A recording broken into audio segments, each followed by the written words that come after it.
سلام بچه ها، امیدوارم حالتون خوب باشه. من سجاد اسماعیلی هستم. اگر میخواید که مطالبی رو که در مورد هوش هستش و هر هفته داریم انجام میدیم میتونید پیج من رو دنبال کنید. حالا بریم ببینیم سوال ما چی بوده. گفتیم که عدد بعدی رو باید شناسایی کنیم که ببینیم چند هستش. ما میدونیم که عددهایی که ما داشتیم و یک سه ارزم به خدمتتون یک سه شیش 10 15 هستش و بعدی رو میخوایم الان حساب کنیم. من این رو حالا ولیو در نظر میگیرم، یک حالت دیگه در نظر میگیرم که ایندکس یا ردیف های من باشه که اینجا 1 2 3 4 5 و 6 خواهد بود. حالا ببین وقتی که من دارم این رو میبینم که یک رو با 2 جمع کردم شده 3 3 رو با 3 جمع کردم شده 6 6 رو با 4 جمع میکنم میشه 10 10 رو با 5 جمع میکنم میشه 15. حالا 6 رو با 15 جمع میکنم 15 به علاوه 6 برابر 21. پس جوابی که من اینجا داشتم عدد 21 خواهد بود که ب هست. حالا میریم جمله بعدی. میگه که به سوال بعدی میگه که یک کلمه فارسی پیدا کنید که اگر حرف اولش رو برداریم معنیش تغییر نکنه. ببین مثلا من میتونم کار رو در نظر بگیرم که میشه آر، به کار میشه کار، بگرد میشه گرد. این فقط یک نکته که داره، باید فعلا رو پیدا کنید که اگه فعلا رو توی زبان فارسی پیدا کنیم حالا میشه به صورت امری و حالا دستوریش رو به ساده تبدیل کردش.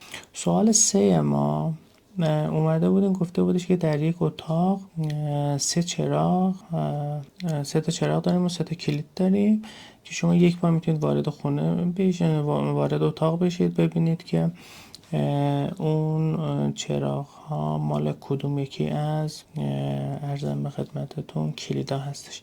خب من اگر اینجا 3 تا کلید داشته باشم، اولی رو حالا به صورت رندوم میام انتخاب میکنم که من سومی رو انتخاب میکنم. این رو به صورت 5 دقیقه میذارم روشن بمونه.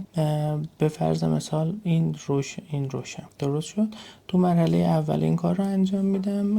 حالا 5 دقیقه که حالا بستگی به نوع لامپمون هم داره که حالا بگن که اجازه دارید که لامپتون رو دست بزنید یا نه. اگر دست گفتن که نزنید میتونیم 5 دقیقه کلید رو روشن بذاریم، چراغ گرم میشه و یکی از چراغ ها رو روشن میکنیم و این رو خاموش میکنیم.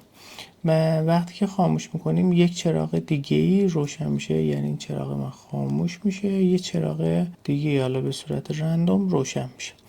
پس چون که 3 تا داشتم، با لمس کردن این 3 تا لامپ پس من متوجه میشم که این برای این هستش و با دیدنم هم که میبینم که این چراغ روشن. پس سومیشم با احتمال 100% مشخص میشه. پس باید 5 دقیقه بذارید چراغ روشن بشه، بعدش برید داخل اتاق، چراغ کلید دیگه ای رو بزنید که روشن بشه، برید داخل اتاق و ببینید که به چه صورتی هستش. سوال 4مون در مورد این بودش که میگه اگر من 1 ساعت دارم که عقرب شمار و دقیقه شمار من دقیقا روی همدیگه باشند، با سرعت عادی حرکت کنه چند دقیقه طول میکشه تا دوباره روی همدیگه قرار بگیره. ببینید اینجا بازم یک نکته ریزی داره. ببین وقتی که از ساعت 12 میگذره، خب باید یک دور بزنه. پس 60 دقیقه رو که قطعا داره. درست شد. پس من میدونم که بزرگتر از 60 دقیقه است. حالا ایکس من بزرگتر از 60 دقیقه است. حالا من میام چیکار میکنم؟ میام این رو محاسبه میکنم. میام میگم که من ساعتم چند تاست؟ 12 تاست. بعدش زاویه‌ای که دارم 360 درجه هستش. خب یعنی کلش درسته؟ 360 درجه است. پس ساعت شمار من برابر چقدر میشه؟ نیم درجه. درست شد. بعدش میام میگم که دقیقه شمار رو میام حساب میکنم. میگم دقیقه شمار من چند تاست؟ 60 دقیقه است دیگه هر ساعت من. پس میشه 60 دقیقه برای 360 درجه. پس میشه چقدر؟ میشه 6 درجه. این میشه عقربه دقیق کرد. میشه 6 تا.